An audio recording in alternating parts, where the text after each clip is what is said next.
Bueno, ¿quiénes están tomando nota? A ver, quiero ver las manos levantadas. Muy bien.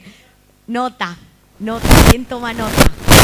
Tomen nota. Acuérdense que la mejor forma de ejercitar mi cerebro de la situación de conflicto pueda tener dónde ir a ver algo es anotando. ¿Sí? Anoten, agarren, cómprense un cuadernito de eso de 10 pesos, aunque sea, y anoten, porque es necesario tener una guía escrita. Ahora que existen los celulares, pueden anotar en el bloc de notas del celular, ¿sí? El título entonces, ¿cómo es? ¿Y vos? ¿De qué lado estás? ¿Sí? ¿Cuál es? Entonces vamos a responder dentro de este título 3 preguntas, ¿sí? A ver si activamos 3 preguntas. Pregunta número 1. Primero les voy a decir las 3 preguntas, después se las voy a responder. ¿Cuáles son las leyes que gobiernan mi vida? ¿Sí? Esto me va a ayudar a determinar de qué lado estoy, ¿sí? Ahora les voy a explicar cuáles son los lados, ¿sí? Pero les tiro las preguntas. ¿Cuáles son las leyes que gobiernan mi vida? ¿Dónde está puesta mi visión? Y la tercera pregunta, mi vida está alineada con el plan que Dios tiene para mí, ¿sí? Entonces, pregunta 1, ¿qué leyes gobiernan mi vida? Pregunta número 2, ¿dónde tengo puesta la visión? ¿Sí? Piensen en los ojos, piensen en lo que nos estuvo explicando David respecto a misión, respecto a visión y misión, que tenía que ver con ese propósito especial que Dios tiene para mí. Y después, tercera pregunta, mi vida está alineada con el plan que Dios tiene para mí, ¿sí? Esa es la tercera pregunta. Para poder ubicarnos en tiempo y espacio, en el libro de Apocalipsis nos va a decir Juan, que fue un hombre que pasó por una situación muy conflictiva, ¿sí? En el momento en el que él estaba, es llevado por hablar de Jesús a Patmos, ¿sí? A una isla, y a que no saben lo que le pasa cuando lo llevan a esa isla a ese pobre señor. Le sacan los ojos, ¿sí? Ese fue el castigo que le tocó ahí. Pero en medio de este caos, cuando no puedo entender, dijo Juan, el Señor le revela la profecía más grande que tenemos en la Biblia, que está en el libro de Apocalipsis, que tiene que ver con todo aquello que ha de venir, ¿sí? Eso nos va a decir el profeta. No te voy a hablar ni de lo que pasó, ni de lo que, sino te voy a hablar de aquello que va a pasar. Y seguramente este último tiempo estuvieron viendo en Facebook fragmentos de Apocalipsis, ¿verdad? ¿Leyeron en algún momento? ¿No? ¿Por qué? ¿Por qué aparecieron estos fragmentos de Apocalipsis? ¿Qué está pasando? Porque muchas de las cosas que aparecen en Apocalipsis están como empezando a pasar, ¿sí? Dice la Biblia que va a haber acontecimientos climáticos. El relato, en resumidas cuentas, nos cuenta una persona que ve y tiene acceso al cielo, ¿sí? En ese acceso al cielo va a ver cómo accionan los diferentes siervos que Dios tiene a su favor, ¿sí? Al fin del mundo. Entre ellos estaban ángeles, dragones o bestias, una mujer, ¿sí? Y todo el relato va a ir en torno a estos 3 personajes. A estos 3 personajes les van a acontecer cosas. Los ángeles van a tocar unas trompetas y en cada trompeta que tocaba el ángel va a pasar algo. Después Juan va a abrir rollos y cada vez que Juan abre un rollo pasa algo, pasa algo, pasa algo, pasa algo.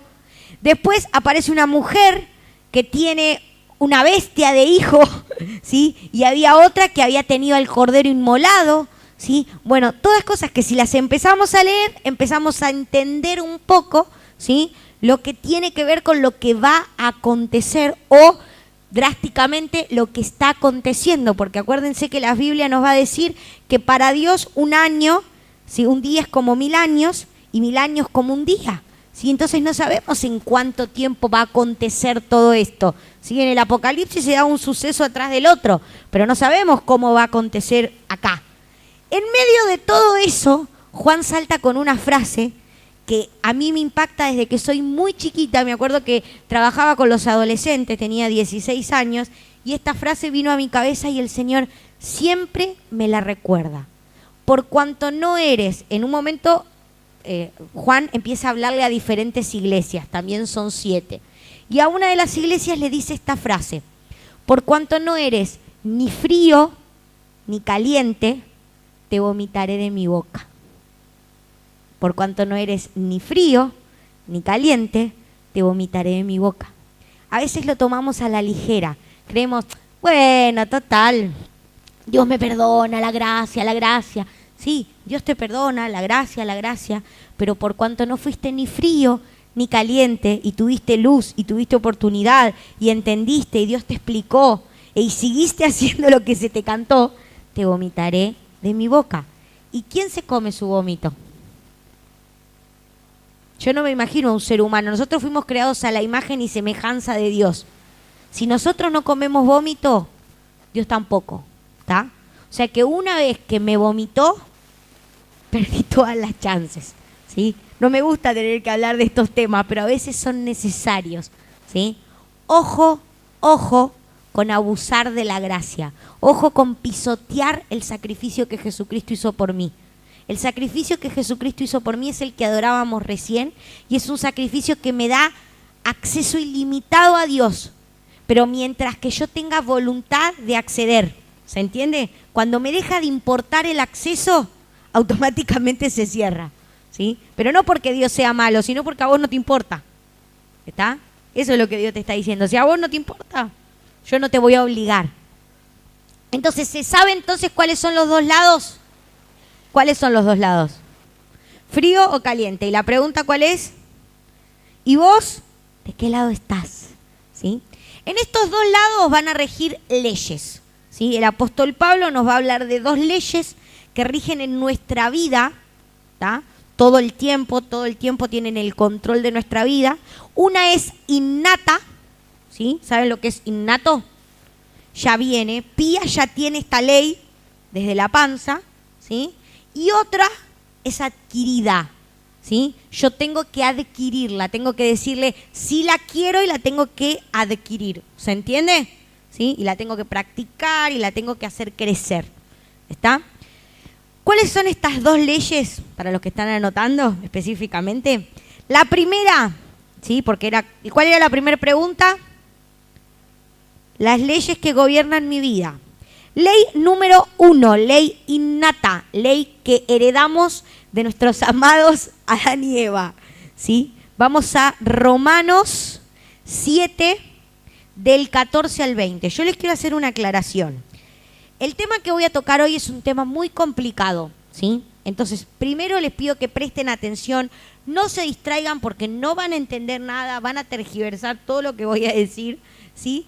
Y segundo, porque para poder entender este tema, van a tener que leer en su casa, después de tarea para el hogar, completos Romanos 7 y 8, que nos hablan de ambas leyes, la ley de la vida y la ley de la muerte o del pecado, ¿sí?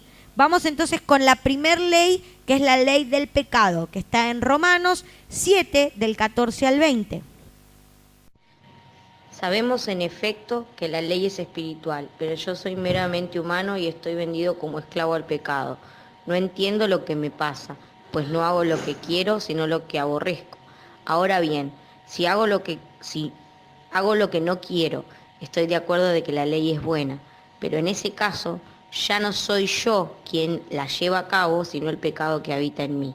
Yo sé que en mí, es decir, en mi naturaleza pecaminosa, nada bueno habita.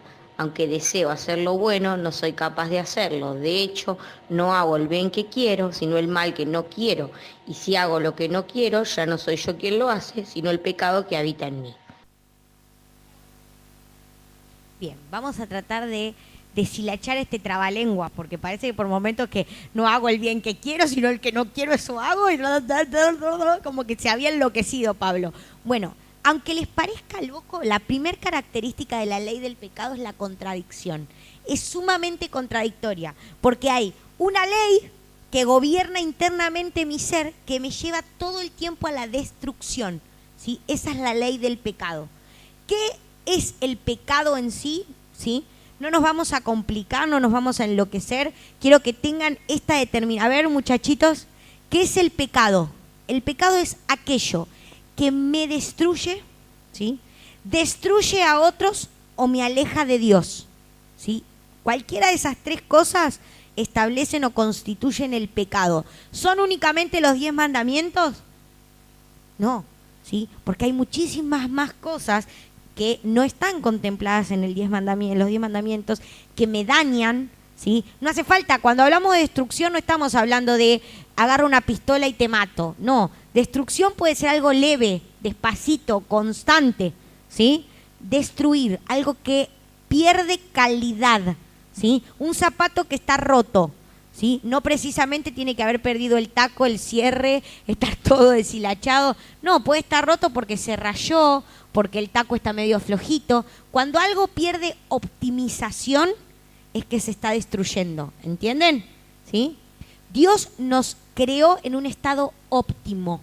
Pía, en este momento en la panza, está en un estado óptimo, ¿sí? Dios la tiene perfecta, óptima, inmaculada. Pero dentro de ella y dentro de cada uno de nosotros está establecida, porque es una condena, la ley del pecado, que va a hacer que todo el tiempo yo tenga actitudes autodestructivas, ¿sí? Todo el tiempo vaya a hacer cosas que me van a hacer mal. Pero ¿y por qué lo hago? Como termina diciendo Pablo, el mal que no quiero, ese hago, ¿sí? Y después, al final, cuando lo sigan leyendo en su casa, va a terminar diciendo, ¿quién me librará de este cuerpo de muerte? O sea, el tipo termina llegando a la conclusión de que su cuerpo se le estaba transformando en una cosa que ya no soportaba, ¿sí? Un cuerpo de muerte. Y el otro día, hace un tiempo, nos explicaba una chica que vino a la iglesia que la idea de cuerpo de muerte era una condena romana que había en aquel entonces, que a la persona que había hecho algo malo le ataban hasta que el cadáver se secaba, un muerto a la espalda. ¿Entienden? Tenían que caminar con un muerto en la espalda. Eso era el cuerpo de muerte. No era que su cuerpo estaba muerto ni nada. Era que le ataban un cuerpo en la espalda y tenía que caminar con vivir, dormir. O sea, imagínense esa escena. Dormir, bañarse, comer con un muerto en la espalda, ¿sí? Bancarse la baranda del cuerpo en descomposición, que te empiecen a chorrear todos los líquidos del tipo. Eso era la escena, ¿sí? Eso quiero que entiendan. Eso es lo que Pablo está diciendo. Me transformé en una persona que carga día y noche con una cosa putrefacta encima y no me la puedo sacar.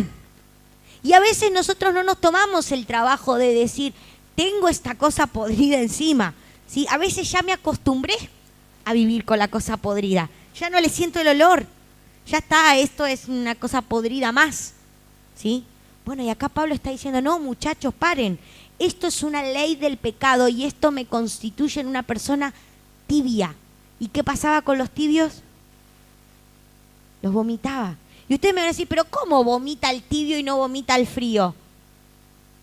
No sé, pregúntenselo a él, ¿sí? El frío tiene la característica de que todavía tiene chance de darse cuenta de que está fuera de la posición en la que le corresponde.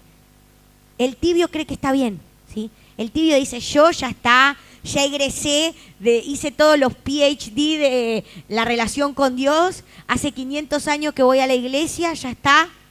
Y ahí es donde nos transformamos en personas tibias. Yo ya sé todo, yo ya estoy de vuelta, yo ya está, ya aprobé todas las materias. Quiero hacerles 3 aclaraciones respecto a la ley del pecado que posiblemente muchos no sabían. La primera es que es una fuerza interna que se mueve siempre hacia la destrucción, que eso ya lo dije, ¿sí? Esto ténganlo en cuenta, siempre me va a llevar a la destrucción. Una destrucción que yo no quiero, una destrucción involuntaria, una destrucción que no planeé, pero una destrucción que va a tener realidad en mi vida. La segunda, todos los hombres tenemos la condena de la ley del pecado, nacemos con ella, ¿sí? O sea, nadie va a... No, yo no tengo ley del pecado, no. Todos la tenemos, ¿sí? Indiscutiblemente.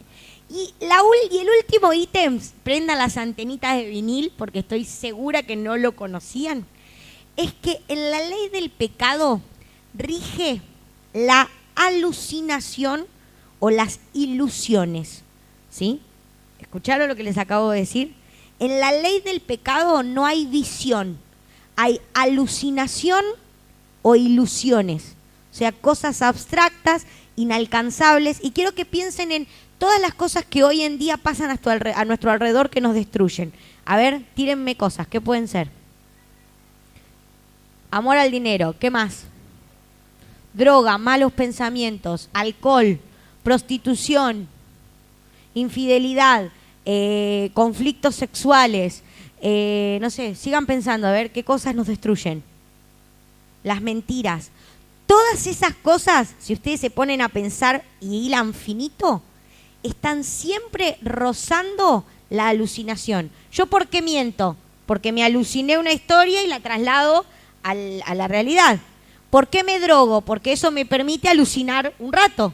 ¿Por qué chupo? Porque alucino y no estoy pendiente de la realidad, me transformo. ¿Entienden?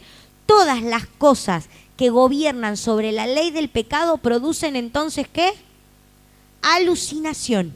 ¿Sí? Una persona gobernada por la ley del pecado no tiene visión.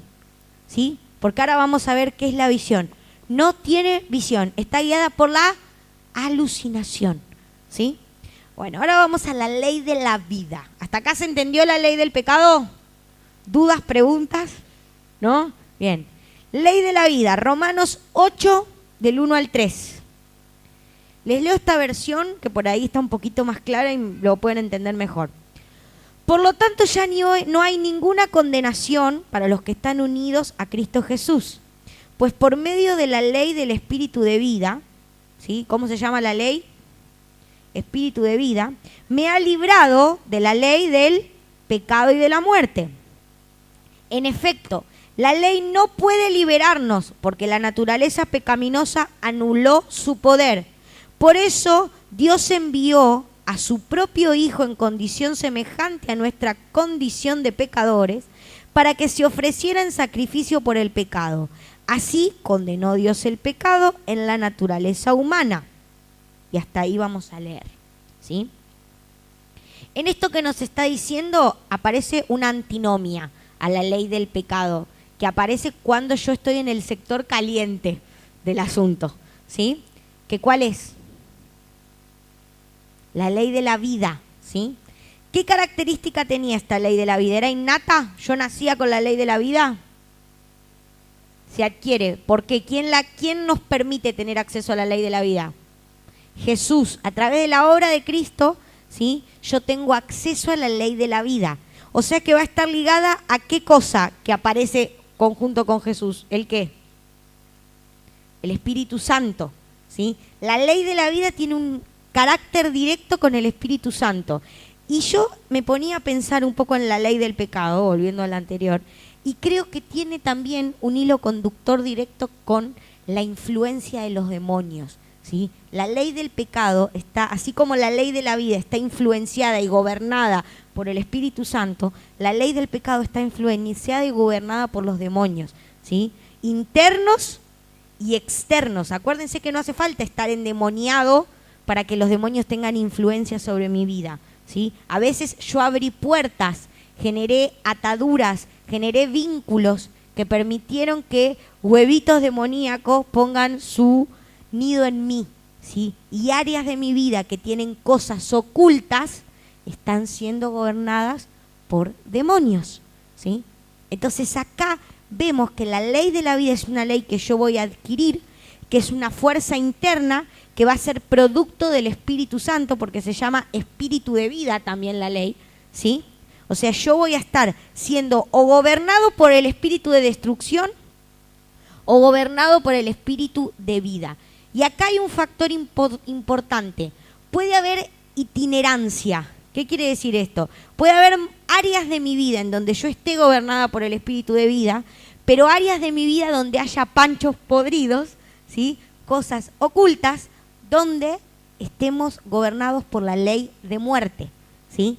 Este área yo no lo limpié, yo no lo expuse a la luz del Espíritu Santo, no le dije, Señor, quiero que acá vengas a ordenar vos, y ahí todavía está gobernando el espíritu de muerte. Y a pesar de que hay otras áreas donde gobierna el espíritu de vida, ¿se entiende? Pero ¿qué soy si tengo los dos espíritus? Ojo, ¿y qué pasaba con los tibios? ¿Sí? Acuérdense la escena. ¿Sí? Con los panchos podridos no se olvida nadie. Bueno, espero que del vómito tampoco. ¿Tá? Espero que queden los dos ejemplos visuales en sus cabezas. Entonces, dijimos que es una fuerza interna que debe ser adquirida. Y les doy un dato más. No solo debe ser adquirida, sino debe ser alimentada. ¿Escucharon? Adquirida y alimentada. Si yo adquiero el Espíritu Santo y lo dejo a dormir la siesta, no sirvió para nada.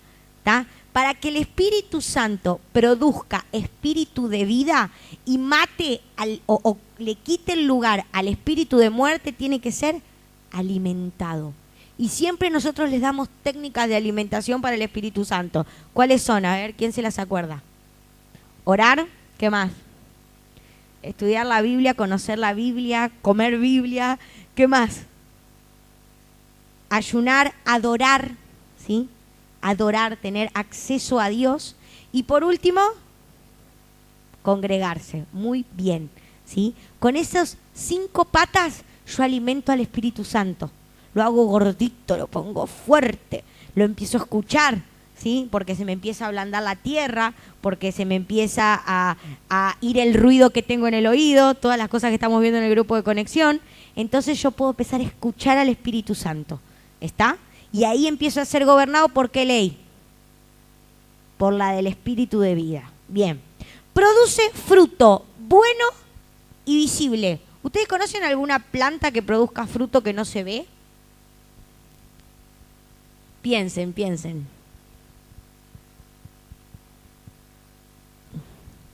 Todos los tubérculos, ¿sí? Que producen frutos que no se ven. Bueno, Dios no tiene tubérculos, ¿está? Quiero que entiendan eso.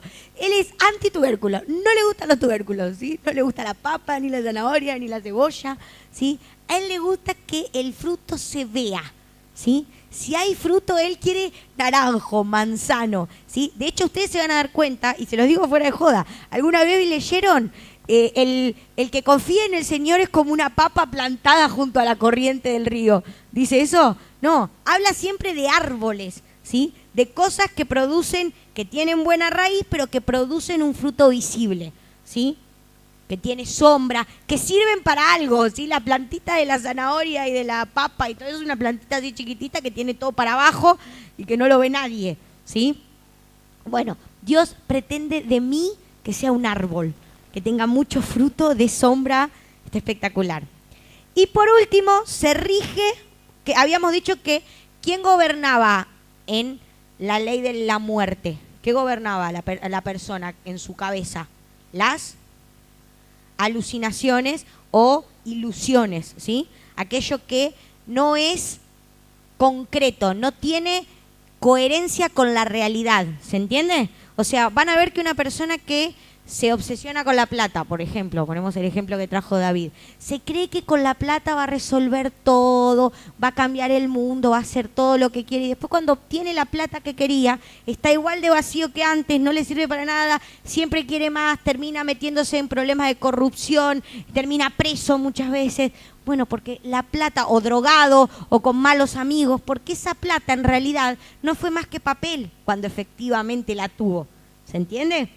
Después con la droga. ¿Para qué me drogo? Y para creer que veo colores, que todo es hermoso, que todo flota, como diría It, ¿sí? Todo flota, todo está ahí, ¿sí? Bueno, ese es un poco el motor de la drogadicción. Eso es propio de la ley del pecado, ¿sí? No tengo trabajo, en realidad estoy solo, soy un mediocre, tengo miles de problemas familiares, pero en lugar de enfrentarlo todo eso me drogo, entonces voy ahí a la ilusión, ¿entienden? En lo concreto no hay nada de todo eso, pero en la ilusión ahí, tomo para no enamorarme, dirían los de la Versuit, ¿sí? Me enamoro para no tomar, ¿sí? Estaban tratando de ahí buscar alguna solución, paliativo al problema, a la situación que estaban teniendo, pero no una solución concreta. Y en la ley de la vida se va a regir por la esperanza, por los proyectos y la fe, ¿sí?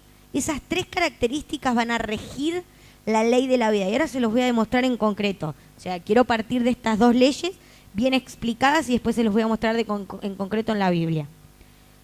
Entonces, ¿qué rige la ley de la vida? Esperanza, proyectos y fe. ¿Qué es tener esperanza? Bien. Tengo esperanza de que el mundo cambie. Creo que puede pasar algo concreto, tangible, que tiene coherencia con mi realidad y que la gran mayoría de las veces me va a requerir un esfuerzo personal. ¿Entienden? Yo rara vez voy a tener la esperanza de algo y me voy a sentar a ver qué pasa.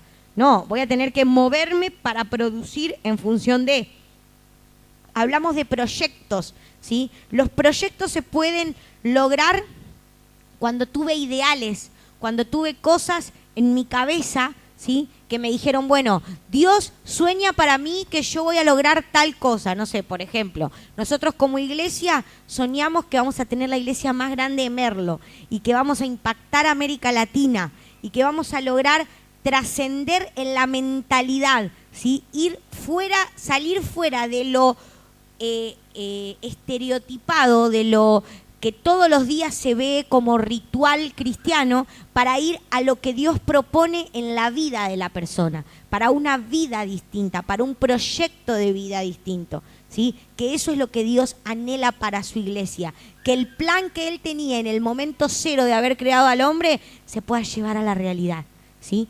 Ese es el tipo de iglesia que Dios nos dio para soñar. Pero no nos podemos quedar sentados esperando que la iglesia llegue. Tenemos que prepararnos, tenemos que estudiar, tenemos que proyectar, tenemos que empezar a ahorrar plata, porque sin plata no vamos a poder lograr nada, ¿sí? Bueno, todas las cosas que están alrededor de eso van en función de eso. Y casi siempre uno empieza a construir en función del proyecto que Dios tiene para nosotros. Y ayer David nos contaba que él escuchó una predicación de Dante Gebel, donde Dante Gebel, vieron que Jesús dice, y cerrada la puerta de tu aposento, ora a tu Padre que está en lo secreto, y tu Padre que ve en lo secreto te recompensará en público. Bueno, él dice que todo lo que nosotros vemos hoy de él, la iglesia que logró tener, el ministerio y demás, no es más que el fruto o la recompensa de lo que él pasó en el secreto con Dios. ¿Entienden? Entonces, eso fundamentalmente queremos que sea el motor de nuestros proyectos. ¿Por qué le estoy diciendo todo esto? Porque esas son las técnicas para alimentar al Espíritu Santo. Una vez que alimenté al Espíritu Santo, empiezo a tener esperanza, proyecto, fe, porque saben que la fe es parte del fruto del Espíritu. ¿Saben? Es difícil tener fe y proyectar si no tengo Espíritu Santo. Casi siempre mis proyectos, me va a decir la Biblia, van a ser proyectos que yo creo que tienen un buen término y su final es muerte. Y vos decís, ¿pero cómo muerte? Sí, porque proyectaste basado en qué ley. En la ley de la muerte. Entonces, ¿cuál va a ser el resultado? Muerte. Imposible que en la ley de la muerte yo coseche vida, ¿sí? Para poder entender un poquito más estas dos leyes que nos gobiernan, vamos a la pregunta número 2. ¿Dónde está puesta mi visión? ¿Se entendió entonces cuáles son las leyes que nos gobiernan y sus características? ¿Quedó bien claro? Bien. Vamos a ¿dónde está puesta mi visión? Esperen que me quiero fijar cuánto tiempo hace que estoy predicando. Denme un minuto. ¿Media hora? ¿Sí? Bueno, tengo 15 minutos y tengo que terminar como mucho. Bueno, para entender dónde está puesta mi visión, leamos Mateo 6:22. Y lo voy a leer de esta versión que tiene la palabra visión y es más fácil de entender. Mateo 6:22.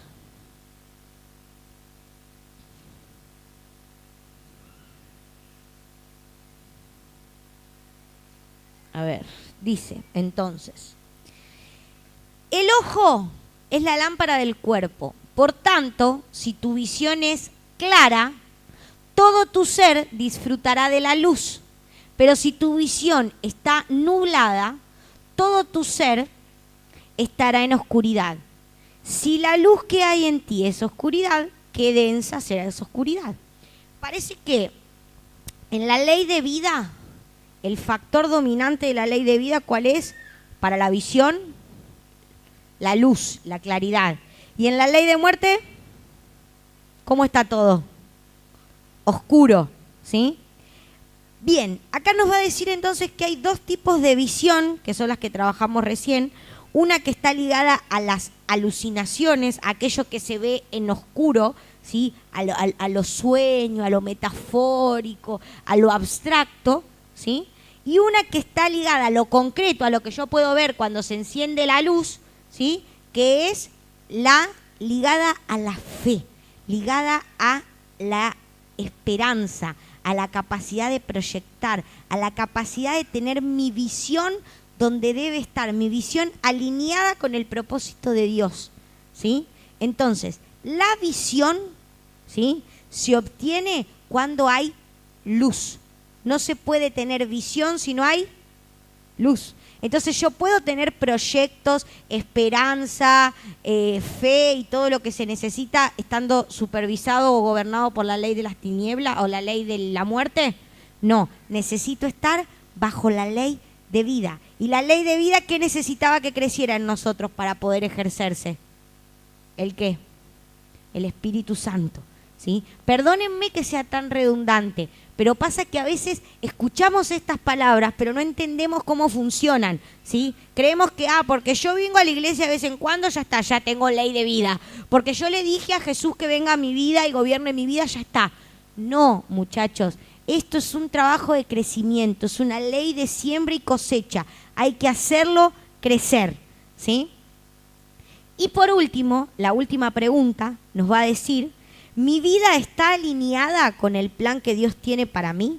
Para poder entender esto vamos a hablar de una mujer que es una prostituta que va a la casa de un fariseo donde Jesús estaba cenando, almorzando, no sé qué estaba haciendo. Y esta mujer llega, era una mujer que todos sabían que era prostituta. Es más, se sospecha que era la famosa y nunca bien ponderada María Magdalena, ¿sí? Que lo que hace fue lo siguiente.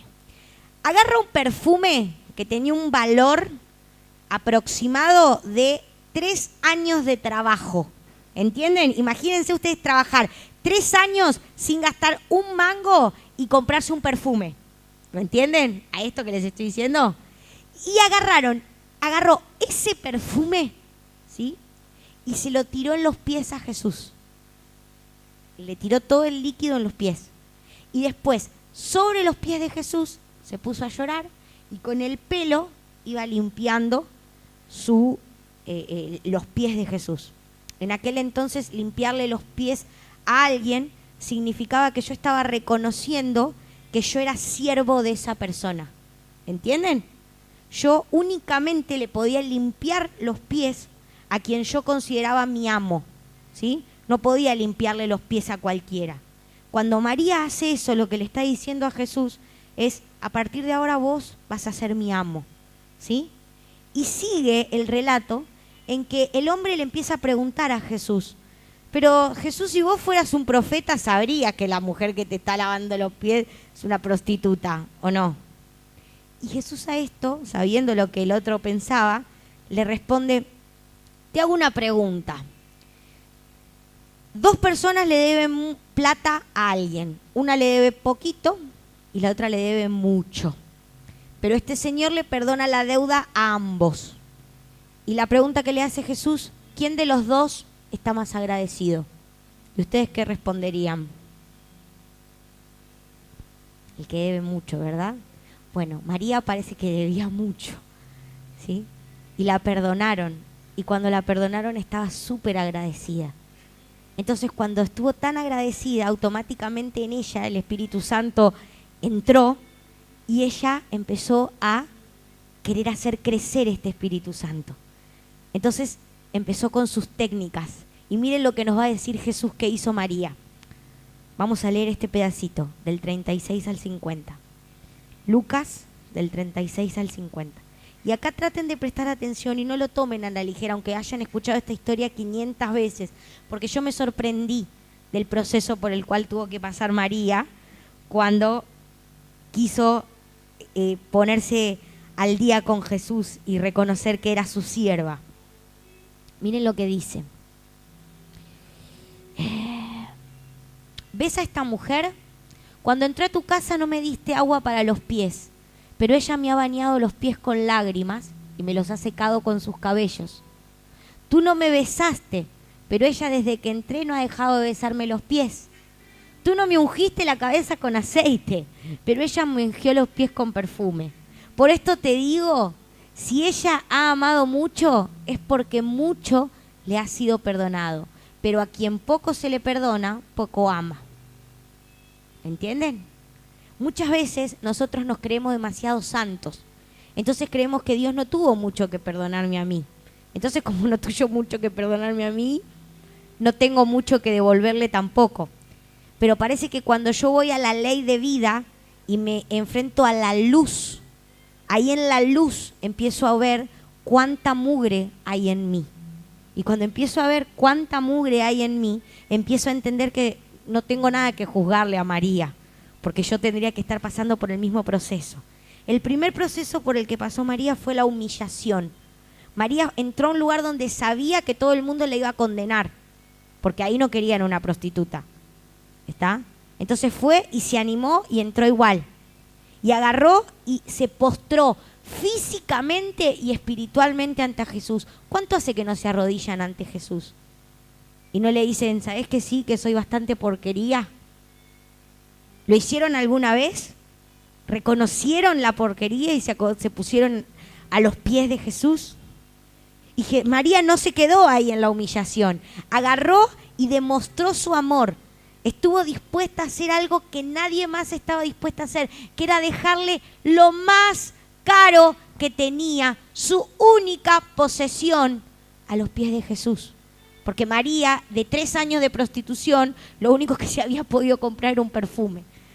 Y eso fue a dejárselo a los pies de Jesús. Porque, ¿saben qué? Yo me ponía a pensar, seguramente cuando María fue a comprarse ese perfume, se lo compró pensando en sus clientes, ¿o no? Si huelo rico voy a tener más clientela, posiblemente en la profesión de María. Pero ahí Jesús le estaba diciendo, eso que vos creíste que te compraste para destruirte, hoy me lo vas a dar en adoración a mí.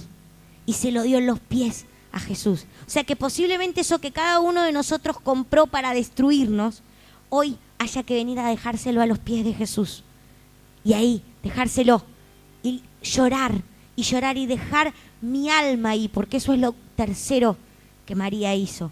María no fue, ay, bueno, gracias, me perdonaste, gracias.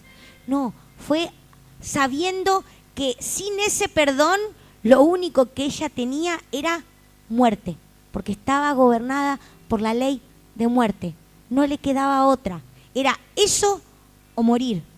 Y ella recibió eso. Y por último, lo que María hizo fue reconocer y experimentar el poder de su amor. Creo que muchos de los que estamos acá nos quedamos un poco con lo que la religión dice, con lo que la costumbre dice, y nunca podemos experimentar físicamente el amor de Jesús. Ese abrazo. María dice que lo besaba, le besaba los pies. Con el pelo le limpiaba los pies. Eso era decirle, Jesús, no hay nada más importante que vos. No me importa lo que esta gente está diciendo de mí, que está diciendo, mirá esta prostituta lo que hace, qué cara dura. No, a mí solamente me importa que vos te agrades conmigo. Porque yo quiero experimentar un poquito más. Y Pablo va a terminar diciendo, y yo me voy a entregar a Jesús hasta poder experimentar el poder de su resurrección. ¡Wow! ¡Wow! El poder de su resurrección. Y nos conformamos con una vida de iglesia, de banco, de venir todos los domingos a cantar unos coritos, escuchar una predicación y se acabó. No, muchachos. Hoy Dios te está diciendo, ¿y vos? ¿De qué lado estás? Si estás del lado del pecado, si estás del lado de la muerte, vení y vamos a ponernos a cuentas, como hizo María. Vení, arreglemos la situación. Vení a dejarme tu perfume. Vení a dejarte lo que más te costó acá. Que yo voy a hacer de eso, ese elemento que era para tu destrucción, algo que sea para tu bendición. Algo que sea para tu edificación. Porque yo tengo planes de bien y no de mal. Porque antes de que te formara en la panza de tu mamá, yo ya te había elegido y ya te había dado por profeta a las naciones. ¿sí? Entonces vamos a bajar un poquito la luz, nos vamos a poner de pie y vamos a abrir el altar para el que quiera venir. Acuérdense que la humillación no tiene que ser únicamente espiritual, tiene que ser también física. Señor, yo quiero humillar mi vida ante vos.